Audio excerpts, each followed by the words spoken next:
नमस्कार दोस्तों, हमारे इस नई वीडियो में आपका एक बार फिर से स्वागत है।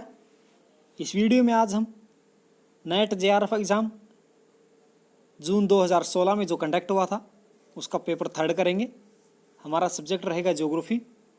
इसी से रिलेटेड क्वेश्चन हम करेंगे। इस वीडियो में हम फर्स्ट 25 क्वेश्चन सोल्व करेंगे।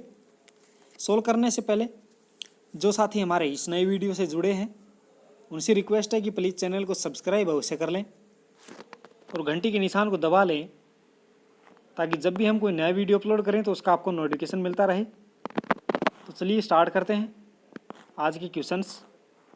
और हमारा फर्स्ट क्वेश्चन रहेगा आज का, अपवाह तंत्र जो उस क्षेत्र की संरचना से जुड़ा नहीं होता क्या कहलाता है? अध्यारोपित अपवाह।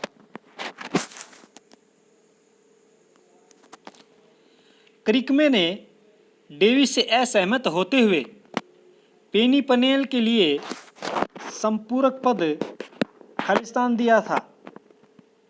पाइनप्लेन। क्रिकमे ने कौन सा शब्द दिया था? पाइनप्लेन। निम्नलिखित में से कौन भ्रंश रेखा कगार का दृढ़ आनुमानिक है? चट्टान, रोध और स्थलाकृतिक रूप के बीच कमजोर सहसंबंध, ये भ्रंश कगार का दृढ़ अनुमान है। नीचे दो कथन दिए गए हैं। हमारा अभिकथन है कि चट्टानों की गहराई तक रासायनिक क्षरण आर्द्र उष्ण कटिबंधीय क्षेत्र के प्रमुख लक्षणों में से एक है। कारण, रासायनिक अपक्षय की तीव्रता अधिक हद तक जल की प्रचुरता और उच्च वायु तापमान पर निर्भर करती है। तो इसमें हमारा ए और आर दोनों सही हैं और आर ए की सही व्याख्या करता है। क्वेश्चन नंबर 5 में हमारा अभिकथन है कि मध्य अटलांटिक रिज के साथ साथ चलने वाले अंतःस्थल में ज्वालामुखी क्रिया की अत्यधिक संभावना होती है। कारण, अंध महासागर में भूकंप आने का मुख्य कारण समुद्री तल का विस्तार होना है। तो इसमें भी ए और आर दोनों सही हैं और आर ए की सही व्याख्या करता है। सूची 1 को सूची 2 के साथ सुमेल करना है। सूची 1 में लेखक दिए गए हैं। सूची 2 में उनसे संबंधित पुस्तकों के नाम हैं। वुलरिज और मॉर्गन। कौन सी पुस्तक लिखी थी वुलरिज और मॉर्गन ने? स्पिरिट एवं पर्पज ऑफ ज्योग्राफी। थारनबरी महोदय की पुस्तक है प्रिंसिपल्स ऑफ जियोमॉर्फोलॉजी। वान रिस्थोपेन जियोमॉर्फोलॉजी और सटियर्स की अनस्टेबल अर्थ। अत्यंत नूतन हिमकाल का निम्नलिखित में से कौन सा क्रम सही कालानुक्रम में है? तो इनमें सबसे पहले हो जाएगा गुंज, फिर मिंडेल, फिर रिस और वुर्म। नीचे दो कथन दिए गए हैं। हमारा अभिकथन है कि अपसरण पट्टिका मार्जिन के कारण समुद्र तल का प्रसार होता है। कारण, संरचनात्मक पट्टिका मार्जिन के फलस्वरूप भ्रंश निर्मित होते हैं। इसमें ए सही है लेकिन आर गलत है। निम्नलिखित में से कौन सा युग्म सुमेलित नहीं है? माइक्रोस्केल विक्षोभ से संबंधित है, ये भी सही है। ग्रहीय स्केल पछुआ हवा में तरंगे, ये भी सही है। मेसोस्केल टोर्नेडो को नापता है, ये भी सही है। सिनोप्टिक स्केल घाटी एवं पर्वतीय हवाएं, ये सुमेलित नहीं है। यानी कि ऑप्शन नंबर 4 इसका राइट आंसर हो जाएगा। ध्रुवीय जेट स्ट्रीम के संबंध में निम्नलिखित में से कौन सा कथन सही नहीं है? यह ग्रीष्मकाल के दौरान उत्तर की ओर बहता है, ये भी राइट है। यह पृष्ठीय झंझावात के परिसंचरण में ऊर्जा की आपूर्ति करता है, ये भी सही है। इसका वेग ग्रीष्म काल में अधिक होता है, ये गलत है। इस मोटे तौर पर इसका स्थान ध्रुवीय वातागर के साथ मिलता है, ये भी सही है। अगला क्वेश्चन हमारा, सुपर कूल्ड जल वह जल है जो 0 डिग्री तापक्रम के नीचे भी तरल बना रहता है, वो कौन सा जल होता है? सुपर कूल्ड जल। अधिक ऊंचाई पर स्थित किसी स्थान में खालिस्तान सन्निकट घाटी में स्थित कम ऊंचाई वाले स्थान की अपेक्षा, तो इसका आंसर हो जाएगा हमारा कि वरीयतर दैनिक तापक्रम परास्त तथा निम्न वार्षिक माध्य तापक्रम दोनों होते हैं।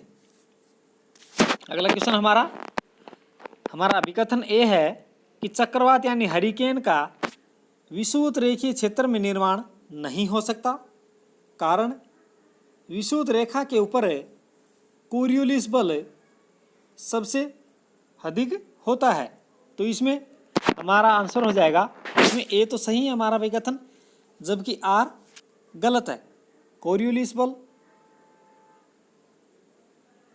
भूमध्य रेखा पर या विषुवत रेखा पर सबसे अधिक नहीं होता है, बल्कि विषुवत रेखा पर अपकेंद्रीय बल सबसे अधिक होता है। कोरियोलिस बल ध्रुवों पर अधिकतम होता है। वायु की किसी दी हुई मात्रा में जलवाष्प की वास्तविक मात्रा निम्नलिखित में से किस तापक्रम या सापेक्ष आर्द्रता संयोजन में सर्वाधिक है? 40 डिग्री सेल्सियस से, यानी 40 डिग्री सेल्सियस पर जलवाष्प की वास्तविक मात्रा कितनी हो जाती है? 100% हो जाती है। जब चिनूक वात पर्वतीय श्रृंखला के प्रतिपवन ढाल से आती है, तब क्या होता है कि संतृप्तता वाष्प दबाव बढ़ जाता है, ये तो गलत हो गया। और सापेक्ष आर्द्रता घट जाती है, ये भी गलत हो गया। तो इसमें 1 और 2 दोनों ही गलत हैं, यानी कि ऑप्शन नंबर 4 हमारा राइट आंसर हो जाएगा। सूची 1 को सूची 2 से सुमेलित करना है। सूची 1 में आर्द्रता के बारे में दिया गया है, सूची 2 में उससे संबंधित परिभाषा दी गई है। निरपेक्ष आर्द्रता क्या होती है? वायु के प्रति इकाई आयतन में उपस्थित नमी का कुल भार क्या होती है? ये तो विशिष्ट आर्द्रता होना चाहिए।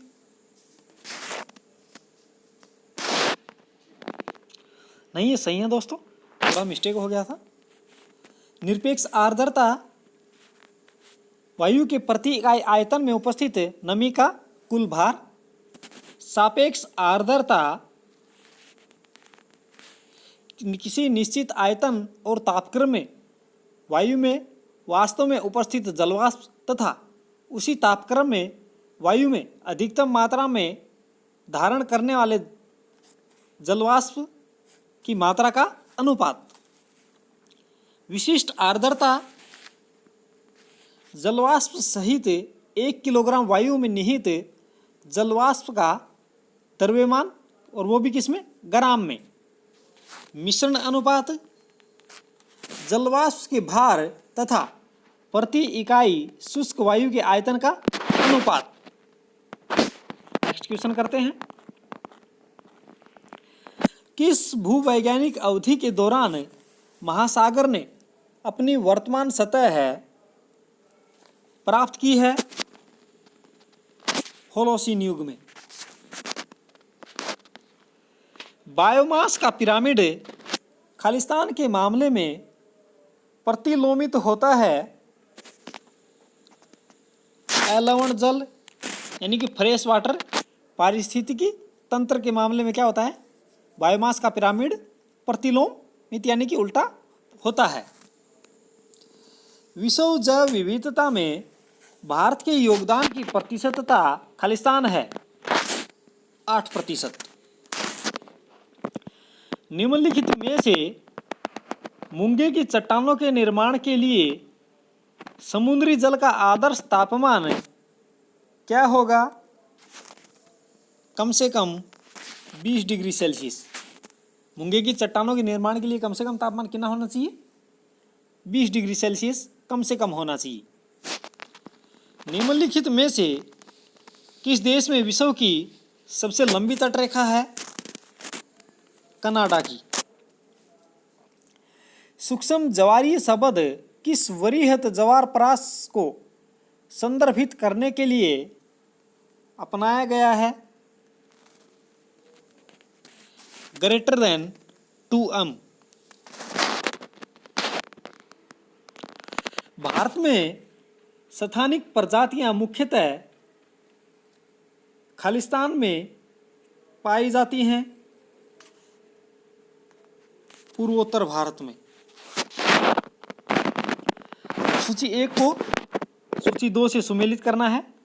सूची 1 में लेखक हैं, सूची 2 में उनसे संबंधित पुस्तकें। C.A.M. किंग पुस्तक हो जाएगी बीच एंड कोस्ट्स।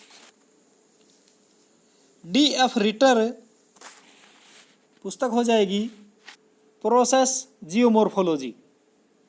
R.A. बागनोल्ड पुस्तक हो जाएगी इनकी the physics of the blown sand and desert dunes. S.A. सुम पुस्तक हो जाएगी इनकी टू इंटरप्रेट द अर्थ। और आज का हमारा अंतिम क्वेश्चन है, पुस्तक नेचर ऑफ ज्योग्राफी के लेखक कौन है? रिचर्ड हार्टसॉन। तो दोस्तों ये थे हमारे आज के क्वेश्चंस। इससे आगे के क्वेश्चन नेक्स्ट वीडियो में लेकर आऊँगा। अगर वीडियो आपको अच्छा लगे तो लाइक और शेयर भी अवश्य करें। धन्यवाद।